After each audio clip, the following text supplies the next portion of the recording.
guys, bali ito ang first day ko dito ngayon. Dito ako sa Morning Margareta. So ito yung first day ko. So kahapon ako dumating ng bandang 3:30 na ako dumating dito sa barko. So medyo natagalan lang ako dun sa may airport ng Thailand kasi hinahanap ko pa yung yung seaman passport, no? So hinahanap ko pa.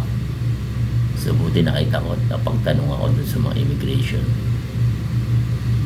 So yun na nga, nandito na ako. Bali first day ko ngayon. So kasama ko pala si second cook. So dalawa lang kami, isang second cook tsaka ako, no? So ako yung bahala sa mga Koreano.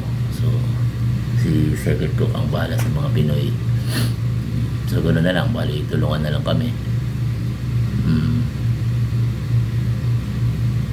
So kasi wala kaming messman eh. So second cook lang tsaka chief cook. So bali tulungan na lang kami dalawa. And then i-guide niya ako dahil medyo maninibago ko eh. Bago kasing barko. So pangalawang batch pa lang to. Galing to sa mga Indiano. So kinuha lang, pinalitan ng mga Pilipino. So medyo mag-adjust lang ako sa mga gamit. Tapos yung sa chamber ko, titignan ko yung mga So kasi kapon pala may provision, naabutan pa yung provision. Nag-provision sila worth 5,000. So kaya ngayon medyo ayusin ko na. Dahil kapon hindi ko masyadong nagawa dahil grabe, medyo inubo ko kapon dahil dun sa biyahe. Although napakalapit lang, pero tsaka medyo puyat ako eh, hindi ako masyado nakatulog. So oras ngayon is 5 o'clock. Ang pasok namin alas 6, pero maga ako dahil titignan ko pa yung mga gamit eh. So ihanda ko yung pang lunch and dinner mamaya. So ng mga Koreano. So di pa kami nagamit ni Kapitan tsaka ni Chief Engineer. Si Chief Mate pa lang na-meet ko kahapon. So mamaya alis na rin kami sa Thailand. So by July 4 pala pupunta kami ng Batangas, Pilipinas. So yun lang muna siguro, no? And abangan nyo yung mga susunod kong mga vlog. Itutur ko kayo dito sa kabina ko, and then sa barko kasi more na familiarization pa ako eh. Medyo bago-bago pa tayo dito eh.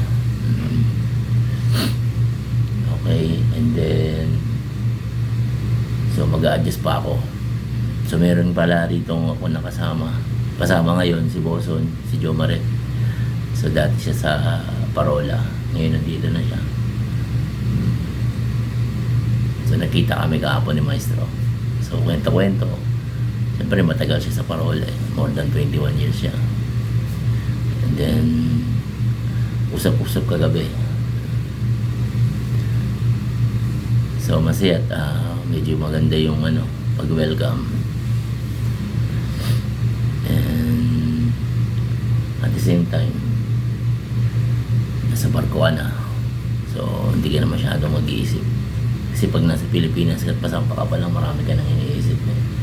Ngayon nandito ka na. So ang isipin mo na lang yung araw-araw na task mo, yung gagawin mo, no?